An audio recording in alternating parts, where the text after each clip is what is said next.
મિત્રો, ધારો કે તમને કોઈ અજાણ્યો માણસ વોટ્સએપમાં કે ફેસબુકમાં તમને પૂછે છે હાઉ આર યુ, તો આની જોડે ઇંગ્લિશમાં વાતચીત કઈ રીતે કરવી, ઇંગ્લિશમાં ચેટિંગ કઈ રીતે કરવું, કોઈની સાથે વાતચીત ઇંગ્લિશમાં વાક્યો કયા વાપરશો એ સમજવું હોય તો આજનો આ જે વિડીયો છે એ તમારે પૂરો જોવાનો છે. તો સૌથી પહેલાં ધારો કે કોઈ એવું કહે છે hi Priya how are you, hi Priya how are you. તમને આવો મેસેજ ધારો કે આવ્યો, હાયની પ્રિયાની જગ્યાએ તમારું નામ હોઈ શકે.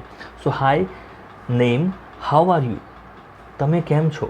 તો જવાબ શું આપવું, કયા કયા વાક્યો વપરાય. સૌથી પહેલાં આપણે વાપરીએ છીએ હાય. હાય એટલે સામે આપણે એને પણ હાય હેલો કર્યું. ડુ આઈ નો યુ, પહેલો પ્રશ્ન ડુ આઈ નો યુ, શું હું તમને જાણું છું. Do I know you.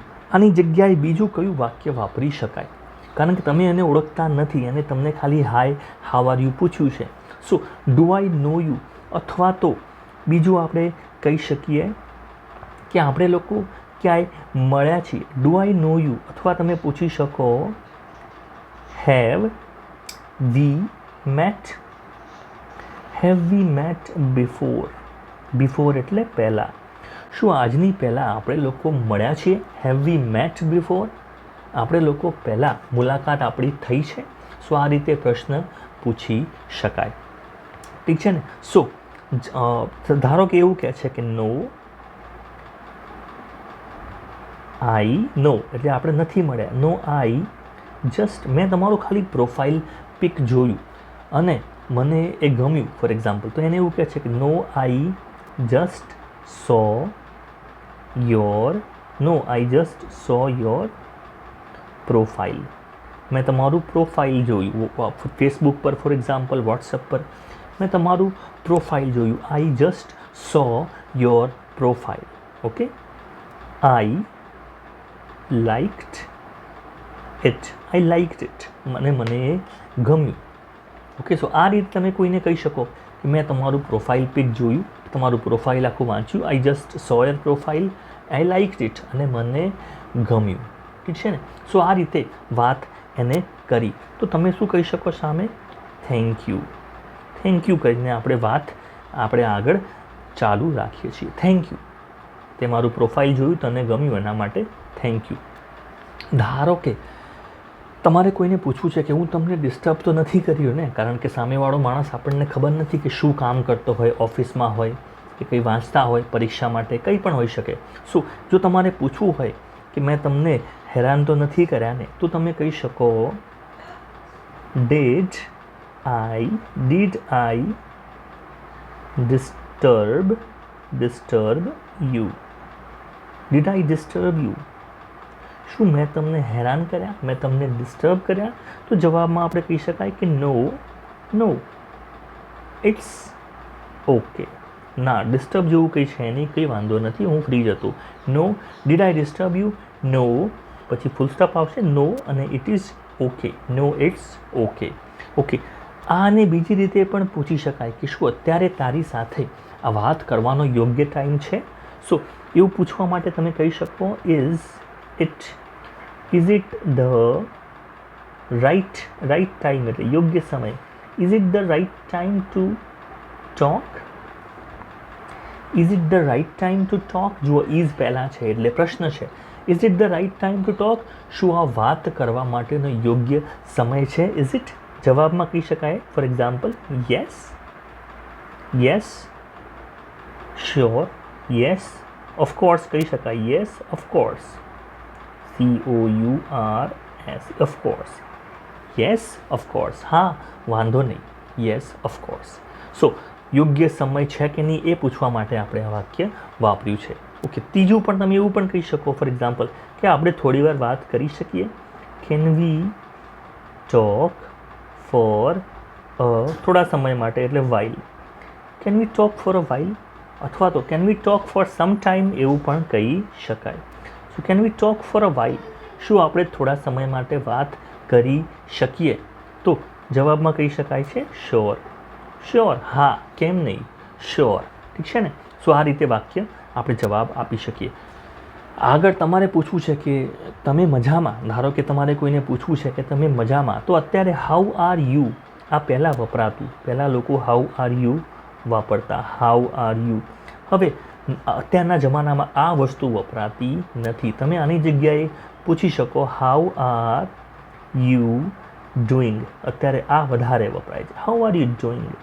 આનો મતલબ થાય છે તમે મજામાં, એ જ મતલબ થાય છે કે તમને કેમ છે, હાઉ આર યુ ડુઈંગ. સો જવાબમાં કહી શકાય વેરી વેલ, વેરી વેલ. હવે ફાઇન નહીં કહેવાનું, તમારે કહેવાનું છે વેરી વેલ, વેરી વેલ. અને જોડે કહી શકાય થેન્ક યુ. પૂછવા માટે તમારો આભાર. સો આ ખાસ યાદ રાખવું, વેરી વેલ અને થેન્ક યુ. ઓકે, આના પછી ધારો કે તમને ખબર પડી કે કોઈની લખવાની સ્ટાઇલ અલગ છે, કોઈની લખવાની સ્ટાઇલ અલગ છે. સો કે કોઈકની વાત કરવાની સ્ટાઇલ અલગ છે, તો આને તમારે કઈ રીતે કહેવું કે તારી આ વસ્તુ અલગ છે, કારણ કે આગળ વાતચીત આપણે કરવી છે. સો તમે કહી શકો એના વિશે, for example, your way of writing. Way of writing એટલે તમારી લખવાની સ્ટાઇલ, તમારી લખવાની રીત. યોર વે ઓફ ટોકિંગ એવું પણ કહી શકાય, યોર વે ઓફ રાઇટિંગ. અથવા તો કહેવું છે કે તારી વાત કરવાની જે સ્ટાઇલ છે એ અલગ છે, તો એ કેસમાં આપણે રાઇટિંગની જગ્યાએ ટોકિંગ પણ લખી શકીએ. સો your way of writing is different. Your way of typing is different. તારી લખવાની જે રીત છે થોડી અલગ છે. ધારો કે થોડી તમારે કહેવું હોય તો લિટલ કહી શકાય, your way of writing is little different. અથવા એકદમ અલગ છે, તમારે એવું કહેવું છે કે યાર તારી લખવાની એકદમ સ્ટાઇલ અલગ છે. સો your way of writing is very different. કોઈ એકદમ અલગ રીતે લખતું હોય તો વેરી પણ કહી શકાય, ઠીક છે ને.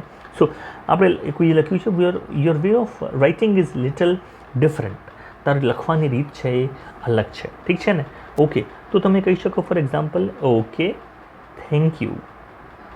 થેન્ક યુ તો આપણને ખબર પડે, કોઈ પણ આપણી થોડી પ્રશંસા કરે આપણે થેન્ક યુ તો કહી દેતા હોય છે. So okay thank you. અને હવે એમ કહી શકો કે હું પણ તમને કંઈક કહું, so you can also the that. Okay thank you. For example, can I say one thing? Can I tell you something? Can I tell you something? Can I tell you something? હું પણ તમને કંઈક કહું, can I tell you something? Okay, તો આવી જ્યારે વાતચીત આવે કે હું તમને કંઈક કહું, તો તમે કહી શકો ફોર એક્ઝામ્પલ શ્યોર. શ્યોર કહી શકાય, ચોક્કસ, અથવા તો કહી શકાય ઓફકોર્સ, કેમ નહીં. અથવા તો એના કરતાં પણ તમે કહી શકો ગો અહેડ. ગો અહેડ એટલે આગળ વધો. હા, જે પણ તમે કહેવા માગતા હોય કહો, ગો અહેડ, ઠીક છે. સો હવે આપણે કહીએ છીએ કે ભાઈ તારી ટાઈપિંગ સ્પીડ છે ને બહુ ઓછી છે સપોઝ, તો એમાં તમે કહી શકો your typing speed. Your typing speed, અથવા એવું ના કહેવું હોય તો your typing speed is slow. Suppose એકવાર આપણે આ રીતે લખી દઈએ. આ જ વાક્યને બીજી રીતે પણ લખવું હોય તો તમે લખી શકો યુ ટાઈપ ટુ એટલે ખૂબ જ slow. So your typing speed is law or you type two slow. મતલબ તારી જે સ્પીડ છે ટાઈપિંગ કરવાની, આ રીતે વાતચીત આપણે કરીએ છીએ કે બહુ જ ઓછી છે, ઇટ્સ વેરી સ્લો. તો સામે જવાબ શું આવે છે? યસ, હા, કારણ કે ઘણા લોકો એને આજ સુધી આ વસ્તુ કીધી તો હશે જ. યસ ટ્રુ, હા સાચી વાત છે. અથવા તો યસ આઈ નો એવું પણ હોઈ શકે. યસ આઈ નો, હા મને ખબર છે. Yes I know. અને એવું કહેવું છે કે yes I know, yes true, અને મને લખવાની એટલી પ્રેક્ટિસ નથી. હવે કોઈ વસ્તુની પ્રેક્ટિસ ના હોય, આદત ના હોય, એના માટે ઇંગ્લિશમાં વપરાય છે I am not used to. તો યુઝડ ટુ જે છે, યુઝ ટુ, અમે ડ નહીં બોલીએ, યુઝ ટુ કહીશું. યુઝ ટુ એટલે કોઈ વસ્તુની આદત હોવી, પ્રેક્ટિસ હોવી. So I am not use to typing. I am not use to typing. I am not use to typing. મને ટાઈપિંગની એટલી આદત નથી. નોર્મલી હું આટલું બધું ટાઈપ કરતો નથી. I am not use to typing. Okay, આના પછી નેક્સ્ટ તમે પૂછી શકાય ફોર એક્ઝામ્પલ કે વોટ ડુ યુ ડુ, તમે કરો છો શું? વોટ ડુ યુ ડુ, તમે ભણો છો, નોકરી કરો છો. What do you do?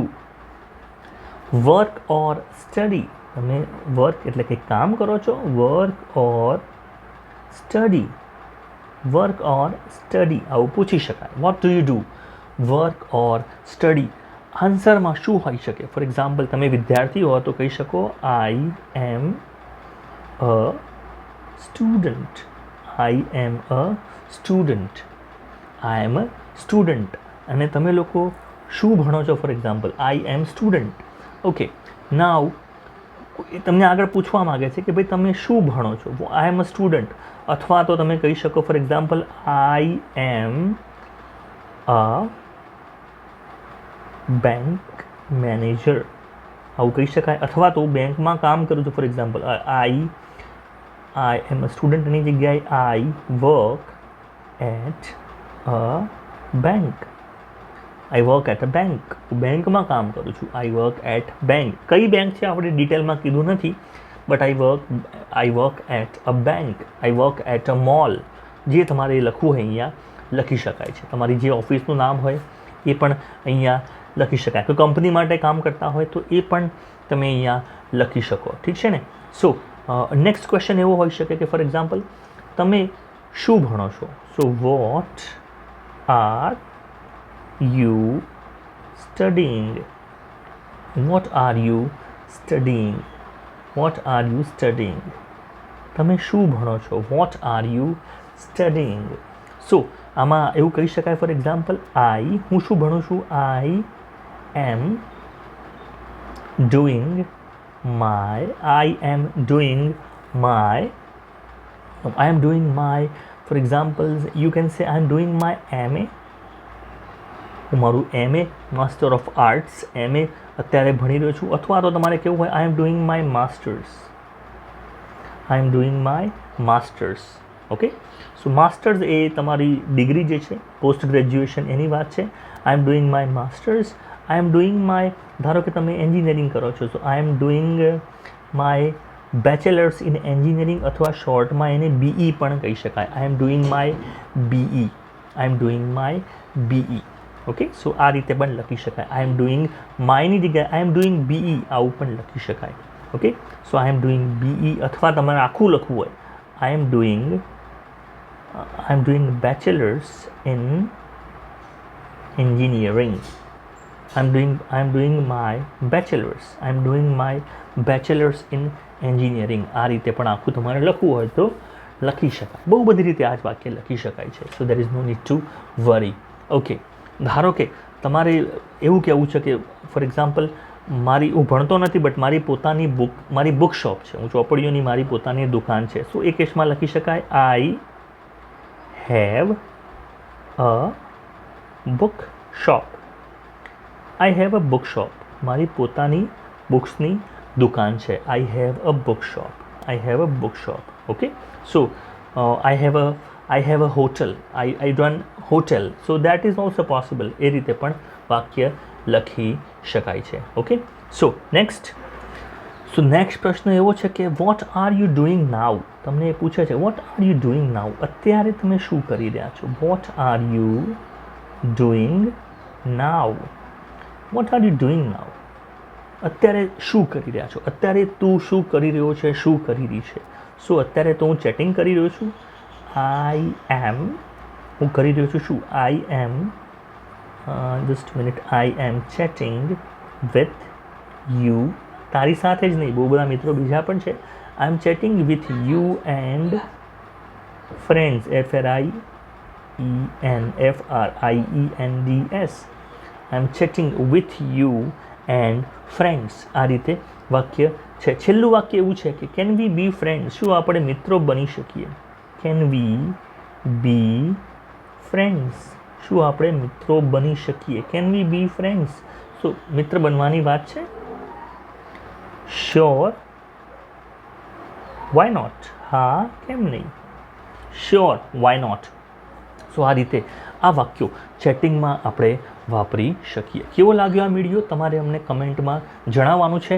અને ચેનલને સબસ્ક્રાઈબ કરવાનું ના ભૂલતા, કારણ કે ઇંગ્લિશ શીખવા માટે આ ચેનલને સબસ્ક્રાઈબ કરીને એના જેટલા પણ વિડીયો છે એ રોજ તમે જોવાની પ્રેક્ટિસ કરશો. 100% તમારું ઇંગ્લિશ છે. It will improve, I am sure. Thank you.